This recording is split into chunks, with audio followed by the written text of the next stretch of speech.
그거였어. 안녕하세요. 미국 부동산의 모든 것을 알기 쉽게 전해드리는 다니엘 허입니다. 최근 미국 부동산에 뜨거운 이슈 하나가 생겼습니다. 바로 부동산 판매 수수료에 대한 것인데요. 그동안은 집을 팔 때 셀러는 셀러 에이전트의 수수료와 함께 바이어 에이전트 커미션까지 지급해야 했습니다만 2024년 8월 중순부터는 셀러 커미션은 셀러가, 그리고 바이어 커미션은 바이어가 내야 한다는 것으로 변경된다는 것입니다. 이 의미는 그동안 미국에서 100년 이상 지속되어 오던 관행이 깨지고 이곳 미국에 사는 우리 모두가 한 번도 경험해보지 않은 새로운 법안인 법이 생긴다는 것인데요. 아무래도 적잖은 혼란이 예상됩니다.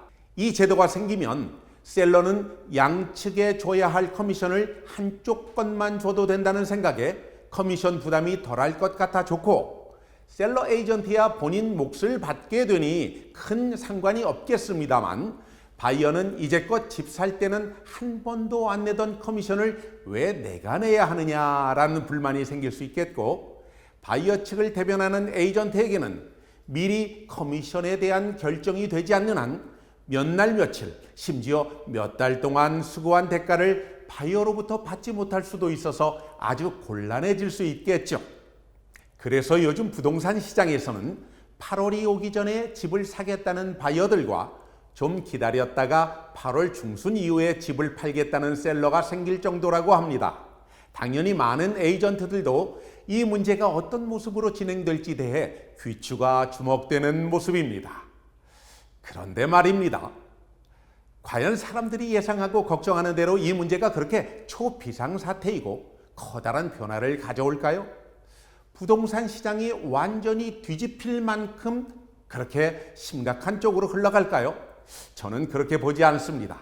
확실한 것은 이 제도가 시행되면 MLS의 바이어 측 커미션이 얼마 혹은 몇 %라고 표시할 수는 없게 됩니다. 그러나 어떤 사정으로 인해 집을 팔기로 결정한 셀러는 자기 집을 이왕이면 빨리 좋은 값에 잘 팔리길 원하고 있고 원만한 에스크로 클로징을 바라고 있기 때문에 바이어 측 에이전트에게 줄 커미션을 책정해서 좋은 바이어를 빨리 만날 수 있도록 리스팅 에이전트는 셀러를 잘 설득해야 합니다. 혹은 리스팅 에이전트는 본인이 받은 커미션의 일부를 셀링 에이전트에게 지급하는 방법을 사용할 수도 있을 것입니다. 한편 바이어는 본인의 집 구매를 도와줄 에이전트를 고용할 시 반드시 바이어 리프레젠테이션 양식인 BRBC라는 폼을 사용하여 어그리먼트를 맺은 후 집 구매에 나설 수 있습니다. 이 양식의 내용에는 바이어에게 좋은 집을 성공적으로 살 수 있도록 상대 측과 모든 네고시에이션, 많은 양의 서류 작성 등 일체에 도움을 주는 대가로 얼마를 혹은 몇 %를 지급하겠다라는 것이 포함되어 있습니다. 자, 여기에서 한 가지 질문이 생깁니다.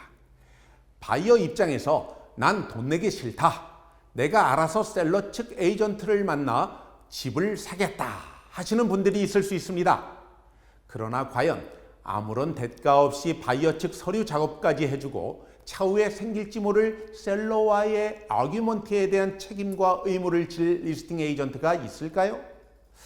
혹시라도 내가 집을 사는 것을 도와달라며 나를 대변하는 대가로 커미션을 드릴 테니 업무를 맡아달라고 한다면 듀얼 에이전트로 양측을 대변하며 업무를 하겠다는 에이전트는 있을 수 있습니다.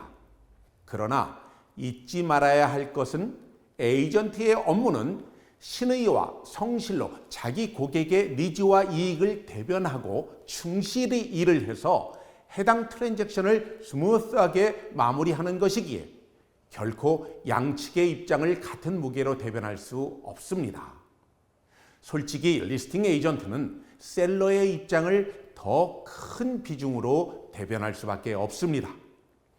이런 경우에는 차라리 셀링 에이전트를 고용하여 적절한 수수료를 내고 내 입장을 충분히 대변할 수 있도록 하는 것이 바이어에게 훨씬 유리합니다. 이 컨텐츠가 유익하셨다면 이 영상을 주위의 많은 분들께 공유해 주시면 대단히 감사하겠습니다. 지금까지 그거였어. 미국 부동산을 알기 쉽게 전해드리는 다니엘 허였습니다. 다음에 또 뵙겠습니다. 안녕히 계십시오.